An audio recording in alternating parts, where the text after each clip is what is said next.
The United States spends more on its military than the next 8 highest spending countries combined. The U.S. has the highest GDP in the world. The rest of the world can't get enough of America's sneakers and songs and sodas and movies and iPhones. 8 of the 10 richest people in the world are American. But what does all this mean for the average American? Are his or her basic needs being fulfilled? How does the average American's quality of life compare with the rest of the world? The answers aren't pretty. America fares surprisingly poorly in the groundbreaking new Social Progress Index recently released by a team led by Michael Porter. Porter is, of course, professor at the Harvard Business School, a hardcore capitalist, a registered Republican. He is said to be the most cited scholar in economics and business in the world. Welcome back to the show. Thanks, Fareed. Pleasure to be here. So this is absolutely fascinating stuff. You were shocked at what you learned about America. Yeah, I think this was not the picture of America that I think many of us Americans have, that we are a leader, a social leader, that we've advanced the ball in terms of opportunity and the needs of our citizens. And it shows anything but that. So if you look at the Social Progress Index on the whole, what's striking is the top countries are New Zealand, Switzerland, Iceland, so these small countries. But basically, then a lot of European countries and Canada beat the United States. Correct. The United States is 16. Ireland is ahead of it. Japan is ahead of it. Britain is ahead of it. Germany is ahead of it. What does that tell us? What is that measure? So this effort tries to, really for the first time ever, take the, let's call it the social or community or quality of life dimensions of a society and capture those in a rigorous measurement framework using the best data available in the world that's the best and objective measures of these various multiple things. But of course, social progress is a broad concept. Right. And that's why you break it down. And that's why we break it down. Subcategories. Right. Health and wellness. Japan is number 1.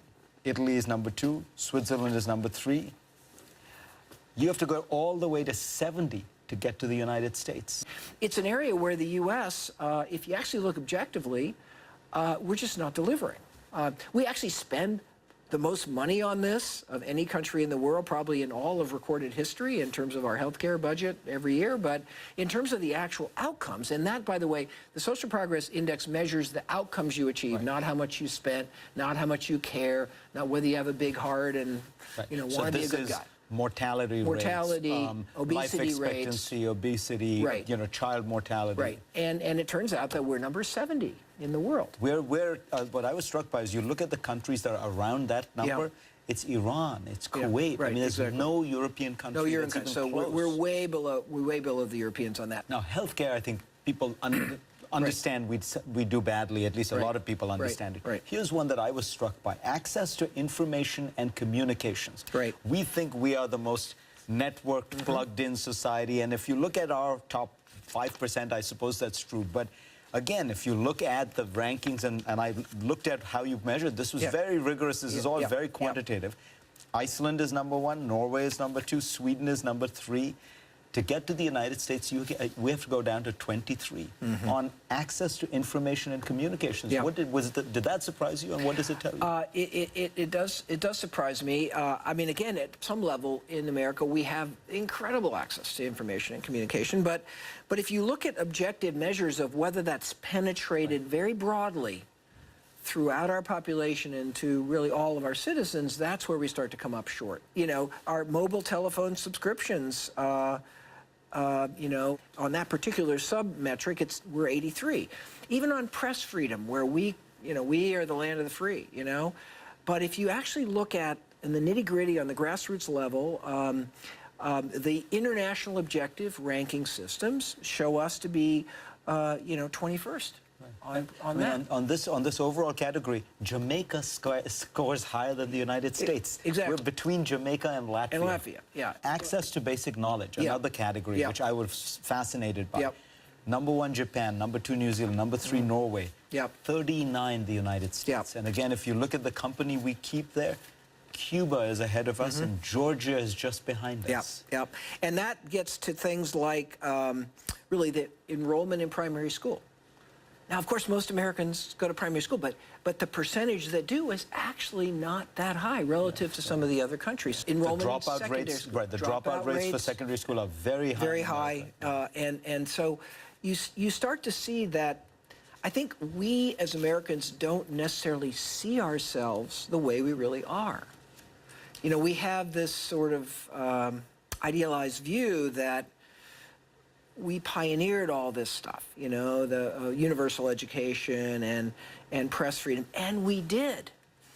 But to keep up and to keep driving and to expand and to access more and more people takes a very determined effort. And I think in this country we haven't delivered in many respects. That's the great story, isn't it? I think because you're right, so many of these areas, you know, access to education. Right. The United States is absolutely the pioneer Right. in the 19th and early 20th centuries. Right. But the great story seems to me the catch-up, the rise of the rest. where we've Everybody's evolved. caught up, and a lot of people have caught up and even passed us. I think, you know, hopefully Americans can, we can start to look at ourselves honestly here. We can look at ourselves objectively. We can understand that there's a tremendous both social and economic interest in moving America forward, back closer to a leadership position on many of these areas. And frankly, I think the reason we are such a leader economically is because many, many years ago, we made commitments to be leaders in all these areas. But now that's kind of fraying. And it's interesting that this message all over the world has been strikingly received, in the sense that people are very interested, because it turns out that no matter who you are, even if you're Sweden or New Zealand that are on the top of our list, there are still red marks on your report card. Michael Porter, pleasure to have you on. Thank you, Fried.